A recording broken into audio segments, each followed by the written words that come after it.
नमस्कार दोस्तों। आज हम जानेंगे बौद्ध धर्म के बारे में। तो चलिए शुरू करते हैं। ज्ञान छोटा या बड़ा नहीं होता, बस सीखने का इरादा होना चाहिए। नमस्कार दोस्तों, थामिए एसएमएस ग्लोबल का हाथ और जानिए ज्ञान की बातें हमारे साथ। तो बौद्ध धर्म के जो संस्थापक थे, अगर हम बात करते हैं, तो वो थे गौतम बुद्ध। आप जानते होंगे कि गौतम बुद्ध के बचपन का नाम सिद्धार्थ था, जिनका जन्म 563 ईसा पूर्व लुम्बिनी कपिलवस्तु में हुआ था और इनकी मृत्यु 483 ईसा पूर्व कुशीनगर में हुई थी। तब इनकी उम्र 80 वर्ष थी। इनके पिता का नाम शुद्धोधन था, जो कपिलवस्तु के राजा थे तथा शाक्य कुल के थे। इनकी माता महामाया थी, जो कोली वंश की थी, तथा इनकी सौतेली माँ भी थी, जिनका नाम था प्रजापति गौतमी, जो कि इनकी मौसी थी। इनके बारे में अगर कहा जाए तो महामाया जब अपने मायके जा रही थी और तब लुम्बिनी वन में इनको प्रसव पीड़ा होती है, जिससे सिद्धार्थ का जन्म होता है, तथा इनके जन्म के 7 दिन बाद महामाया की मृत्यु हो जाती है। तब राजा शुद्धोधन इनके पालन पोषण के कारण इनकी बहन, किसकी बहन, महामाया की बहन प्रजापति गौतमी से विवाह कर लेते हैं, जो सिद्धार्थ की मौसी थी, यानी गौतम बुद्ध की। तो राजा शुद्धोधन जो थे, ये हमेशा सिद्धार्थ को कभी अकेले देखा करते थे, वनों में देखा करते थे। यानी जो सिद्धार्थ थे उनका झुकाव संन्यास की तरफ ज़्यादा होने के कारण राजा शुद्धोधन चिंतित रहते थे। तब उन्होंने एक ऋषि से इनके बारे में पूछा था। तब उन्होंने कहा था कि या तो ये बहुत बड़े सन्यासी बनेंगे या बहुत बड़े सम्राट। तब राजा शुद्धोधन को ये चिंता हुई कि कहीं ये सन्यासी ना बन जाएं, इसलिए इन्होंने इनका विवाह कराने के बारे में सोचा, ताकि इनका ध्यान सन्यास की तरफ न जाकर गृहस्थ पे रहे और ये अपने कुल पर ध्यान दें। तो इनका विवाह बहुत ही कम उम्र में हो गया था, जबकि आप जानते हैं कि 16 वर्ष की आयु में विवाह हो गया था। और इनकी पत्नी का नाम था यशोधरा। उनसे एक पुत्र होता है जिसका नाम है राहुल। परंतु विवाह हो जाने के बाद, पुत्र हो जाने के बाद भी इनका झुकाव संन्यास से कम नहीं हुआ और अंततः 29 वर्ष की आयु में इन्होंने गृह त्याग किया, जिसे महाभिनिष्क्रमण कहा जाता है। ये इम्पोर्टेंट है बहुत ही, और एग्ज़ाम में कई बार पूछा जा चुका है कि गौतम बुद्ध के गृह त्याग को क्या कहते हैं, तो महाभिनिष्क्रमण कहते हैं। इनके जीवन की कुछ घटनाओं को एक प्रतीक के रूप में दर्शाया गया है, जैसे कि जन्म को दर्शाया गया है कमल एवं सांड। कहा जाता है जब गौतम बुद्ध यानी सिद्धार्थ का जन्म हुआ था तो 7 कमल खिले थे, ठीक है। और इनके गृह त्याग को घोड़ा से डिनोट किया जाता है कि ये गृह त्याग जो है इन्होंने घोड़े पे बैठ के किया था और वो घोड़े से चले गए थे, घर छोड़ दिया था। ज्ञान को पीपल से डिनोट किया जाता है, क्योंकि पीपल के वृक्ष के नीचे ही इनको ज्ञान प्राप्ति हुई थी। निर्वाण पदचिन्ह, यानी जीवन और मृत्यु से आगे निकल जाना, मोक्ष को प्राप्त हो जाना। और जब आदमी आगे बढ़ जाता है तो सिर्फ उसके पदचिन्ह ही आपको देखने को मिलते हैं। यानी आप ऐसे याद कर सकते हैं कि निर्वाण को पदचिन्ह से डिनोट किया गया था। इनके प्रथम गुरु थे अलार कलाम, जहाँ इनकी जो है वैशाली में भेंट होती है। और जो द्वितीय इनके जो गुरु थे उनका नाम था रुद्रक रामपुत्र, भेंट होती है राजगृह यानी बिहार दून। और इनको बुद्धत्व की प्राप्ति होती है बोधगया बिहार में, और ये कहलाते हैं महात्मा बुद्ध। इनको एशिया का प्रकाश पुंज भी कहा जाता है महात्मा बुद्ध को। इनके प्रिय शिष्य आनंद, जो कि इनके बहुत ही प्रिय शिष्य थे। महात्मा बुद्ध ने अपना प्रथम उपदेश सारनाथ बनारस के पास दिया था, जो आप जानते हैं कि पाली भाषा में दिया गया। ये भी इम्पोर्टेंट है, पूछा जाता है कई एग्जाम में कि किस भाषा में दिया था, तो पाली भाषा में दिया था। इन्होंने 4 आर्य सत्य बतलाए कि दुख है, दुख समुदाय है, दुख निरोध है और दुख निरोध का मार्ग है। दुख निरोध का मार्ग इन्होंने बताया क्या, कि अष्टांगिक मार्ग है। आप यहाँ चार्ट देख सकते हैं कि अष्टांगिक मार्ग उन्होंने बताए हैं। आइए देखते हैं क्या है ये चार्ट। आप अगर चाहते हैं तो स्क्रीनशॉट ले सकते हैं। तो आइए देखते हैं क्या थे वो अष्टांगिक मार्ग। सम्यक दृष्टि, सम्यक संकल्प, सम्यक वाक, सम्यक कर्म, सम्यक आजीव, सम्यक व्यायाम, सम्यक स्मृति, सम्यक समाधि। तो यहाँ मैं आपको बता दूँ, सम्यक का मतलब होता है सही, तो ये आप ध्यान रखेंगे। नेक्स्ट, बौद्ध धर्म के त्रिरत्न थे जिसे कहते थे बुद्ध धम्म संघ। बुद्ध यानी सत्य है जो, धम्म माने धर्म, संघ यानी प्रचार या प्रसार करना, जहाँ से बौद्ध धर्म का प्रचार या प्रसार होता था। यहाँ पे एक इम्पोर्टेंट लाइन है ये, बौद्ध धर्म का परम लक्ष्य क्या कहलाता था? निर्वाण की प्राप्ति। इनका ये परम लक्ष्य था, निर्वाण की प्राप्ति। गौतम बुद्ध की मृत्यु के पश्चात 4 बौद्ध सभाएं आयोजित होती हैं। जो पहली बौद्ध सभा है वो जब इनकी मृत्यु होती है जिस वर्ष, उसी वर्ष पहली बौद्ध सभा आयोजित की जाती है। और वो कहाँ आयोजित होती है? तो राजगृह में, 483 ईसा पूर्व राजगृह में। एक बात मैं आपको बता दूं, जब भी कोई आप चार्ट याद कीजिए तो उसको इस क्रम में याद कीजिए, आपको आसानी होगी। पहले आप वर्ष याद कीजिए, स्थान याद कीजिए, और ऐसे करते करते कोई भी चार्ट हो आप याद कीजिए समझ के, तो आपको जल्दी याद हो जाएगा। आइए ध्यान देते हैं।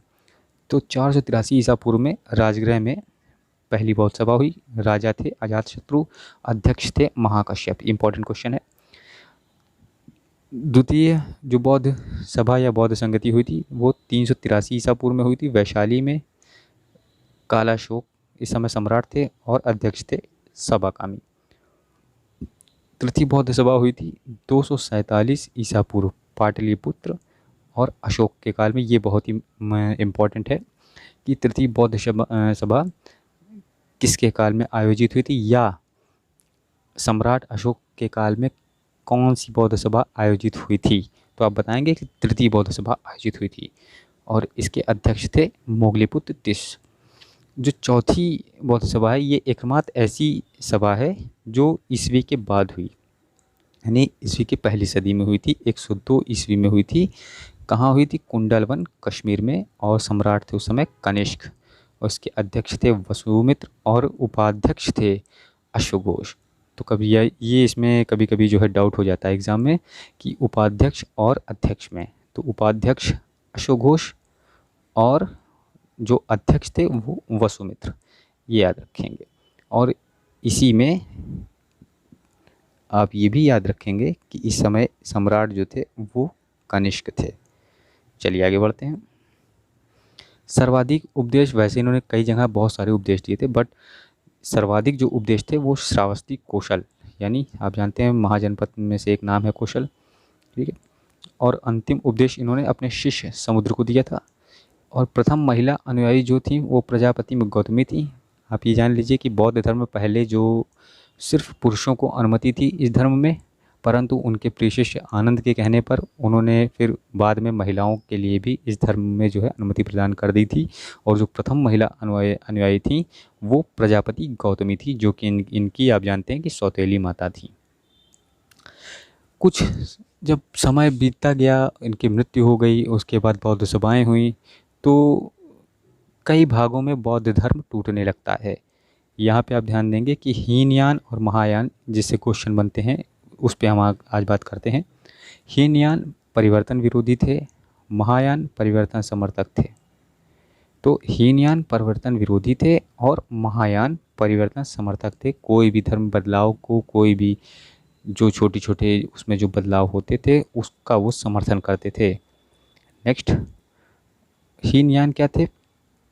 आप ये जानते हैं कि महात्मा बुद्ध, उनको जो है देवता माना जाता है महायान में, और हीनयान में उनको देवता नहीं माना जाता है।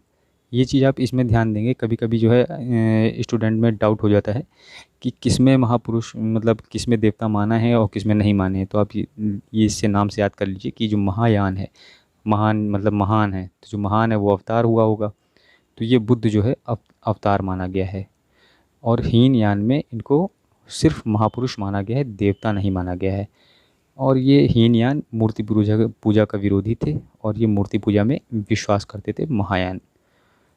इसका जो प्रचलित, जो विश्व में कहाँ कहाँ ये प्रचलित थे, तो इसके बारे में अगर हम देखें तो हीनयान श्रीलंका, दक्षिण भारत, बर्मा, थाईलैंड आदि देशों में प्रचलित थे।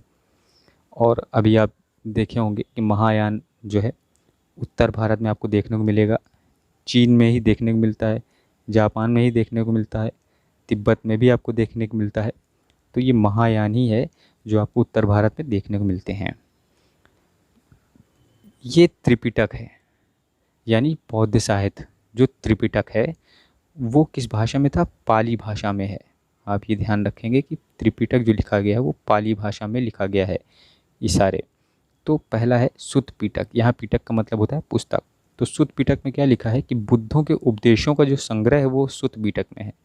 विनय पिटक में क्या है कि संघ के नियमों का संग्रह है। अभिधम्म पिटक में क्या है? बुद्ध के दार्शनिक विचारों का संग्रह है।